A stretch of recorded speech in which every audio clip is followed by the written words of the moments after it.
My name is Kay, and I'm a creative director at Superside. Today, we're finishing this event with two really cool speakers. I love both of them and their brands. We have welcoming Damien Correll, creative director of Figma, and Sam Bathe, creative director at Zendesk, to the stage. Thank you both for being here. Let's get into the discussion.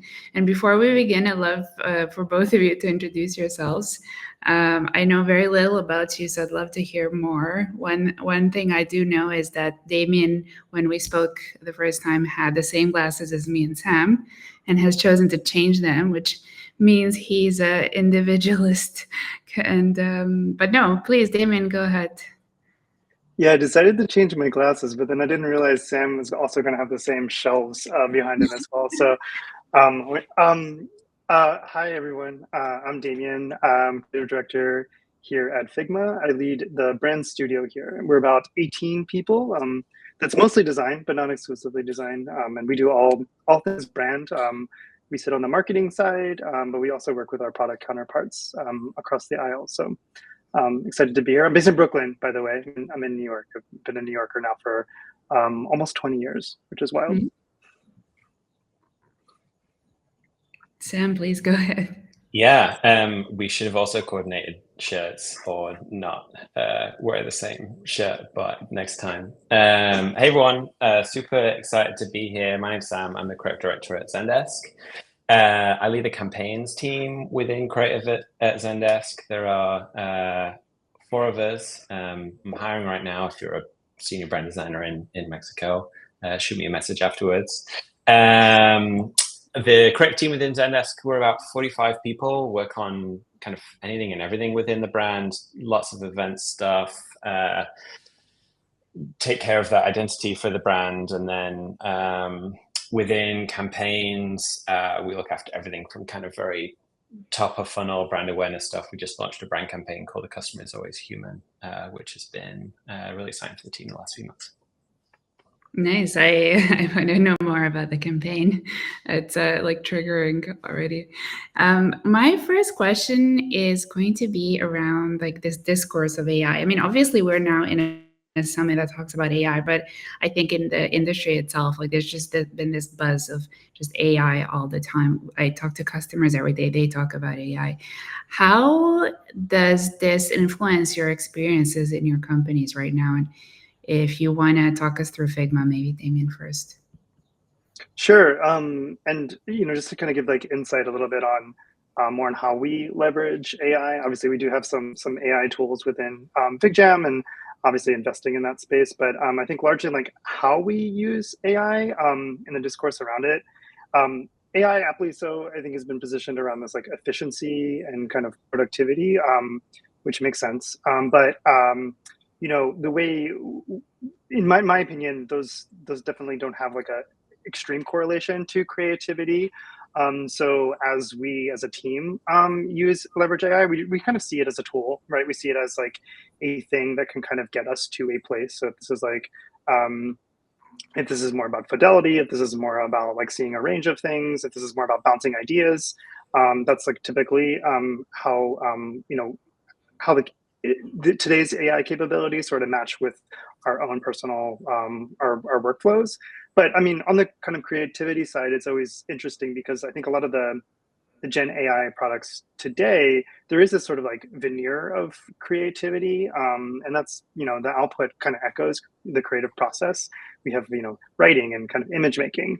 But we do sort of just see it as a tool. It's not like it's not the necessarily like the end of a process or even the start of a process, but it's a part of the process. It's a tool. It's a clever one, but it's still a tool. And we try to find ways to kind of like augment that creative process, but not replace it. That's so interesting. And I think one could argue that nothing in the creative process can work on its own. Like it's always a teamwork, whether it's a tool or a person or anything. So I find it quite interesting to talk about. I want to hand it out to you, Sam. How does it work in Zendesk? Yeah, I think it's just been so interesting within the wider tech industry. Obviously, when ChatGPT launched last year, or the model of it that kind of took hold of the public, it kind of blew outside of tech. which is really interesting in a way that I think we haven't really seen in a long time. So it was like a moment that really shook everyone.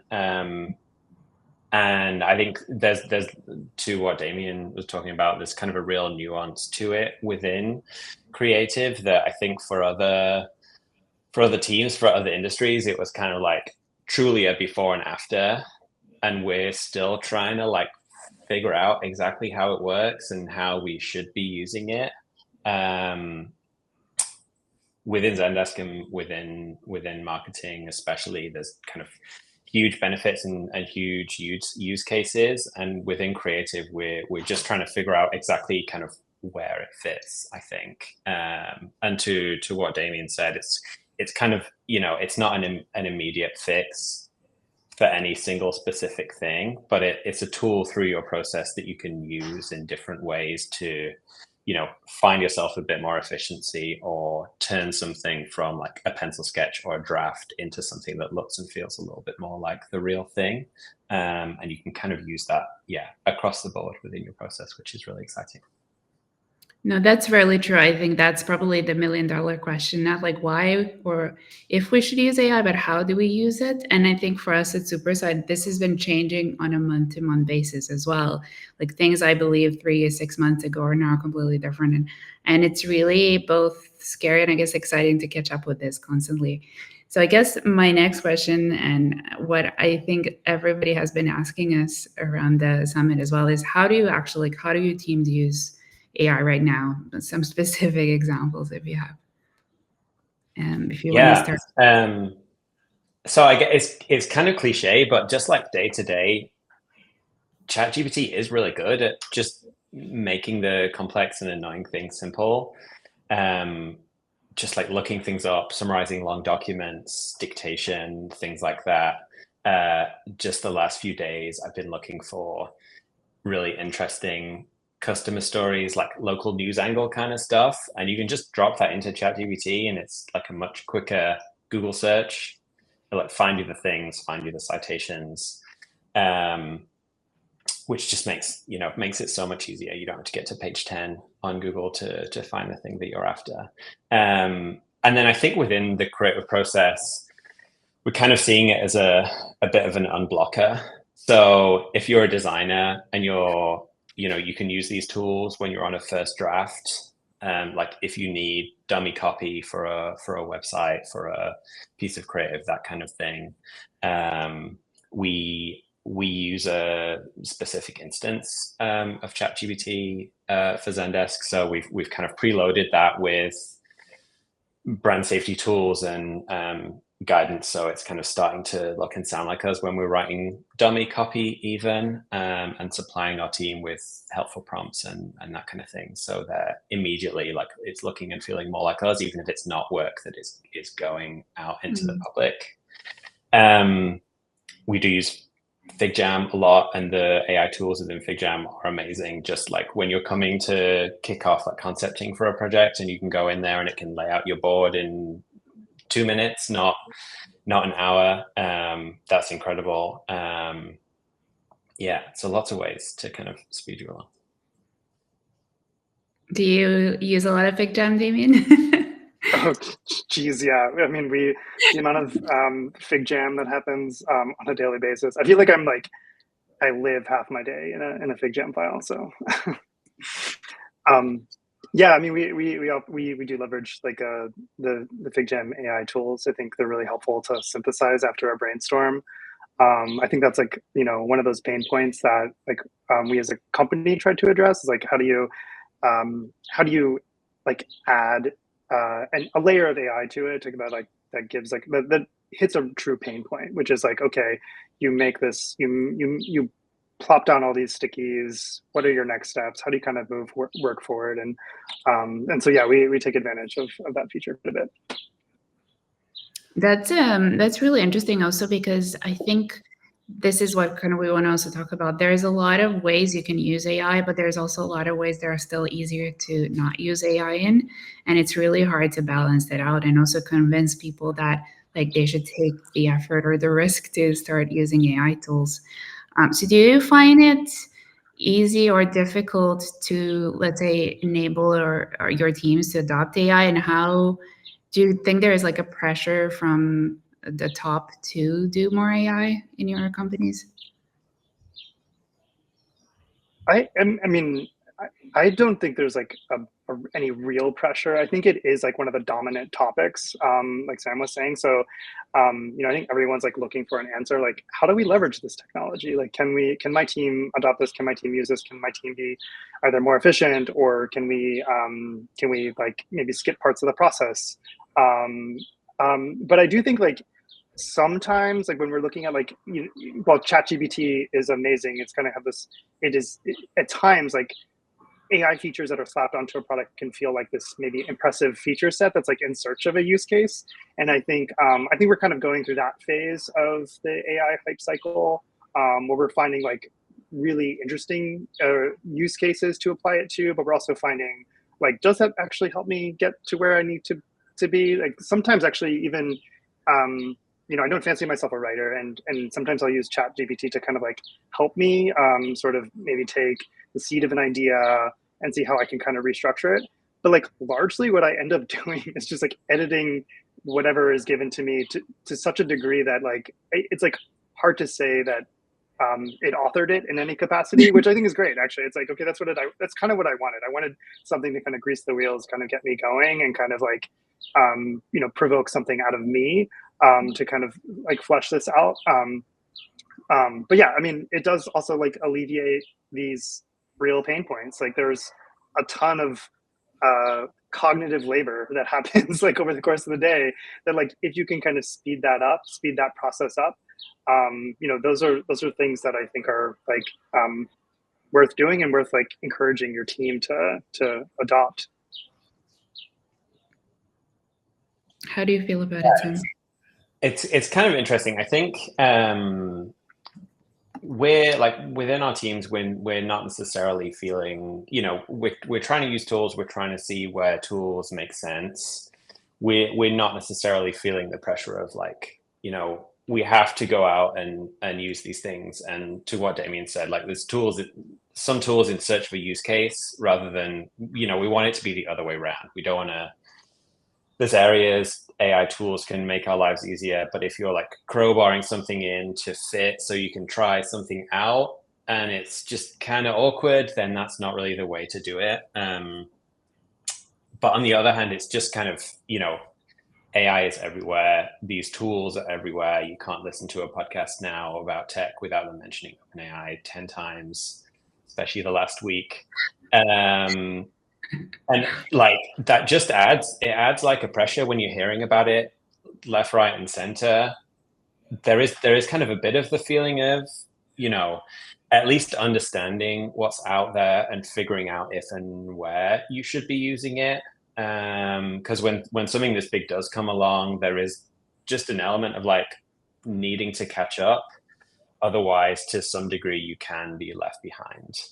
And that's probably more so on, you know, like a company level within tools and products and that kind of thing and things you sell. I think, you know, for some disciplines, for some people, maybe more so than others, it is kind of a, you know, you need to get used to it. Otherwise, other people are going to march ahead. But just in the creative sector, it is a little bit different. Like what we're creating is original, like the joy and the power of our work is coming up with original, conceptual, different ideas. And a lot of Gen AI, just, you know, with how it's built, it's giving you remixes, it's giving you stuff that it's seen before, but maybe in a slightly different way. And that could help you come up with those kind of fresh ideas yourself, but it's not kind of giving to what Damien said, like it's not giving the final answer. You need to then take it and massage it and tweak it. That's really tricky because I feel that already, especially in in-house teams, there is always this pressure of just doing things more quickly and kind of doubting that we're not like taking too much time. And as you said, Damien, like a lot of the discourse around AI is efficiency, but not creativity and not quality. And I think that also kind of needs to shift with us giving our like teams and our leadership a better understanding of what we can do with AI. And I do think there is like this weird balance between making things, like scaling things, being more efficient, and also understanding those, like, you use this word, Damien, when we spoke about this, edges of the brand. Like, what are these cool conceptual ideas nobody thought about? What are the things outside of your brand that you haven't thought about and that AI cannot think of because it's just not part of what it has to feed itself on? So I find it really interesting to hear, like, whether you feel like it's been a massively positive impact. Are there instances that it's been a negative impact? What do you think?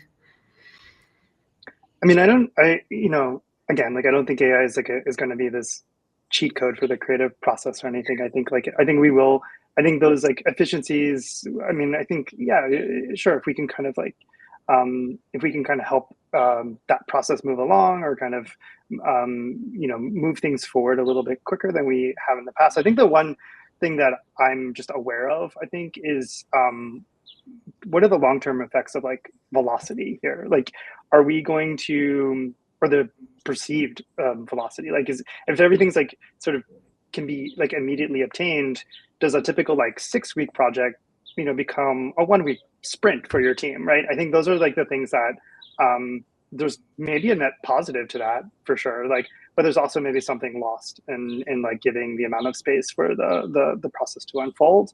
I think also, a real thing that we also have to contend with are the expectations of a smaller team going to become the same as what maybe a larger team can accomplish today. So I think there's, through that lens, I think there is this like unknown, right? I think to date, I don't think it's like neither bad nor good, but I think it's like something, like Sam was saying, like, we have to kind of adapt to it too. Like, it's going to be here. It's here. It's like, it's happening. ChatGPT has been out for what, I think like 1.5 years now, and it's been a seismic shift for sure. But there's only going to be more of that to come. Yeah, I think it's kind of really down to creative leaders on teams to drive, like, how say you get 20% of your time back, or you're 20% more efficient, however you want to kind of term it.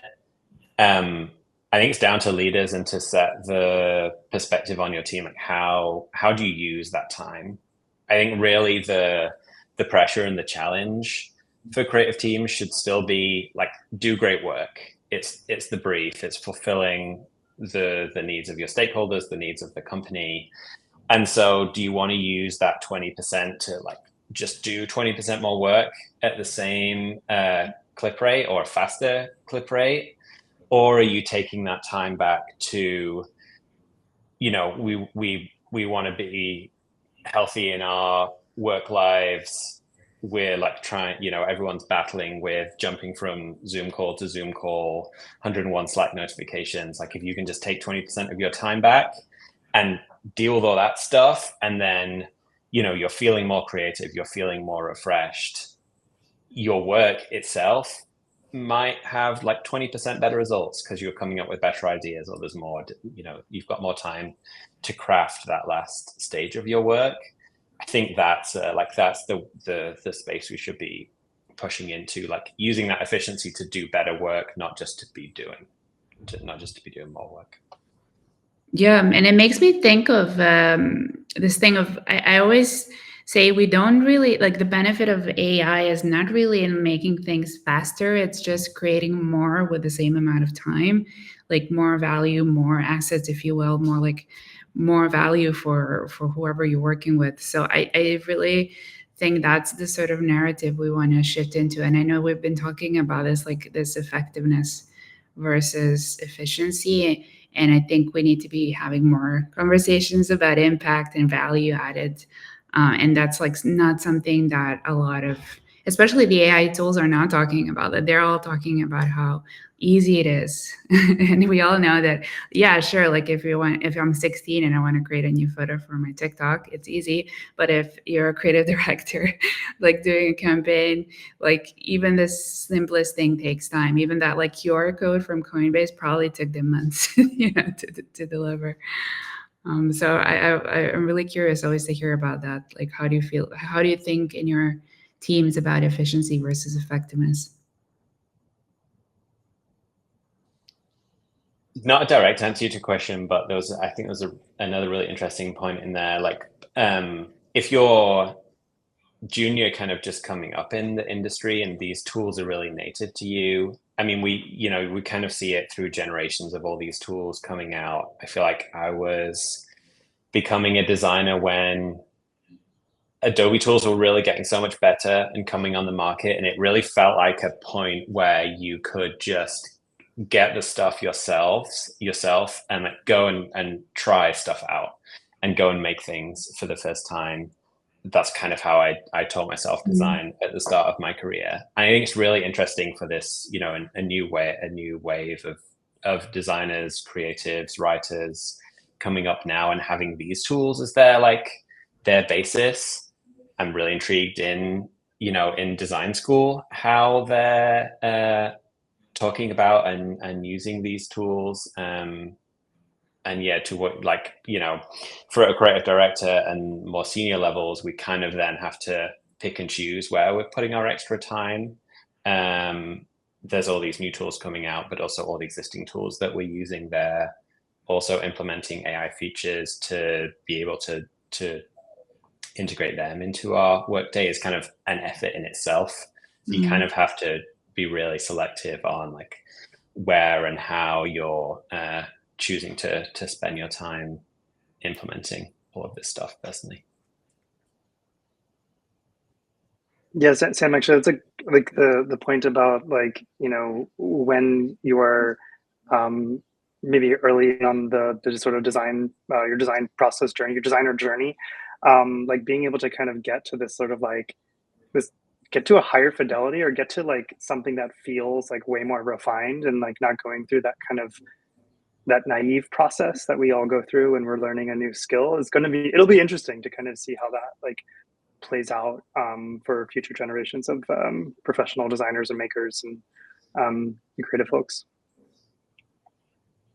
Yeah, it's very interesting. Alethea on our previous session was showing this graph where she was showing how the design of the future is like this lower threshold of access. So like if you're 4 years old, you can create 3D, but there's also higher possibility. So like we're expanding the field of what's possible, which is, I think, quite exciting. And the problem is it's just really overwhelming at the same time. So my next question is, and we spoke a bit about like how you and how your teams use AI, but what do you feel like is the biggest use case in the future for you? Like when you think next 6 months to a year, how you see AI being used? I think it's a lot of what Damien just mentioned, like getting to a higher level of fidelity quicker, I think is such an interesting and helpful like just tool to have as a creative. I think of it with like if you're pitching ideas to stakeholders who might not be very visual people, you might be pitching something that's a CGI animated creation or something like that. Right now, you could do like a quick mock-up of it, and that's only going to get better. And it might not be totally indicative of the final piece that you're going to make, but if you can better sell in ideas, use it yourself, like with idea generation and refining the work that you're working on, the projects you're working on, just getting you to like a point where something looks and feels closer to final a lot quicker, I think is going to be such an interesting and helpful tool.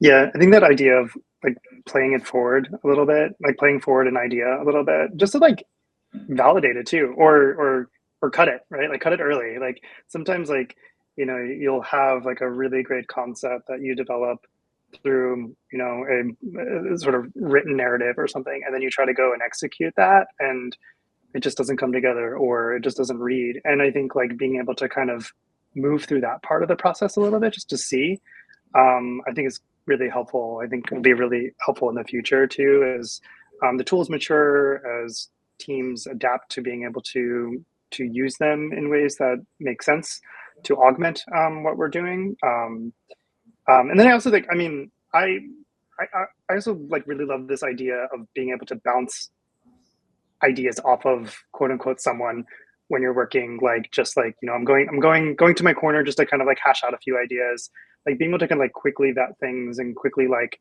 hey, like, you know, I love this phrase, but this one word is like feels problematic. Like, can I have 10 options? Like to kind of like, and then it might not be the final thing, but it maybe gets you going down a path. I think just like being able to have that immediate interaction with like with essentially a co-creator, like at any point in the day, is just a really nice, like I think a really nice tool that we've never had before, beyond like being able to kind of like, you know, DM someone on your team or like pull someone aside in the office. So I think that flexibility, I think is something that has been new for me, to be able to kind of like do that.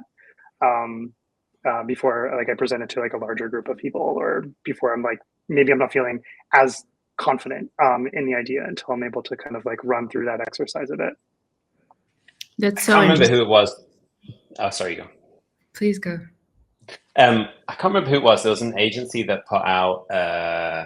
It was kind of a joke, kind of a satirical take. But an agency put out a website where they had like, I think 3 or 4 fake AI clients, and you'd send stuff to them and it was different. You know, there was the client that would be a real pixel pusher, and a client that would just tell you to start over, and a client, you know, it was that kind of thing. And you could upload some work and it would give you fake feedback. And yeah, it was kind of a joke.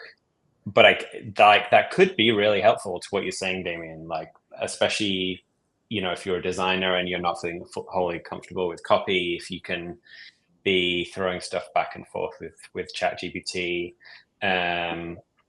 or other tools, I could definitely see that being really helpful on the design side as well. Just having, you know, when you're feeling like a little bit insecure about stuff and you're not maybe liking where something is going, to just have a completely stress-free, you know, you can throw something into this tool and get it back and maybe come up with some more ideas. That'd be super, super helpful. I think kind of another really interesting element to this as well. Right now, we're trying to plug in all these tools to our existing process, and it probably hits a point where teams and just individually, we need to look at our processes as well and think like, you know, on steps 1 to 10, from briefing to shipping something, where are the moments where the tools maybe can help us the most, and augmenting the process to fit around that too. So just naturally, we have these points of like, you know, we've just pitched something, this tool is going to be really helpful here. We're in the design process or coming into dev or something like that. Like this other tool is really helpful, and starting to really augment our creative processes around using these tools as it makes the most sense as well. I know, definitely.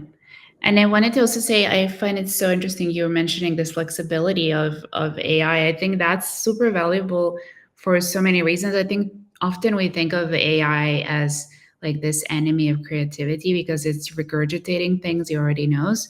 But I also think it's actually opening up new avenues for like maybe the, you know, smaller mid-sized brand that previously didn't have the opportunity to have anything different because they're limited by their skill.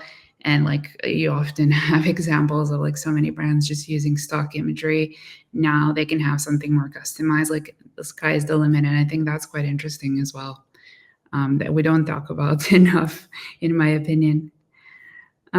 So I have an interesting question to kind of close the conversation on an interesting note. So Damien, we hear a lot about like the ethical considerations of using AI for creative. There are obviously a lot of different aspects. Like, how do you guys talk about this at Figma? How do you talk about this, and what are the biggest obstacles in your mind? Yeah, I mean, I think that ethical considerations are massive here. So, and it's kind of interesting too, because I've actually seen the ethical conversation shift over the course of my career. I used to work at Google, and I was a creative lead on the Google Fonts team, and we used to commission typefaces to add to the library. And one of the first typefaces that I helped commission was typeface called Space Mono, and it's a display monospace that was inspired by sci-fi films, and it was designed by Colophon, and it's beautiful and amazing, and so many people use it, and it's wonderful to see it out in the world. But we were creating this specimen, a type specimen that we were basing it on. My dog is barking. I don't know if you can hear that. We were basing it on a type specimen, the type specimen on historical sci-fi text, to kind of get strings of text, and we just wanted to kind of like generate a story. But because those historical texts are so problematic for a number of reasons, like we couldn't use that content. That content was just like not ethically like viable. But like now you see a lot the ethical conversation kind of moving towards, yes, is the data set biased, but were the creators compensated? Where is the data coming from? So is it ethically sourced? I think there's just like a bigger conversation that we need to have about that, and need to be not comfortable like working in a like opaque environment. Like I think we need a little bit more context on where the data has been trained. I'm sure the dog is excited about Space Mono. Such a class. I know. Everyone loves it, including my dog. I think this is really interesting, both for individual creatives. I mean, yeah, the ethical considerations are huge on what all these models are based on. Agree with everything Damien's saying. Even just this week, there have been all the stories now about Scarlett Johansson and OpenAI. Some strange stuff happening there. It's just really murky territory.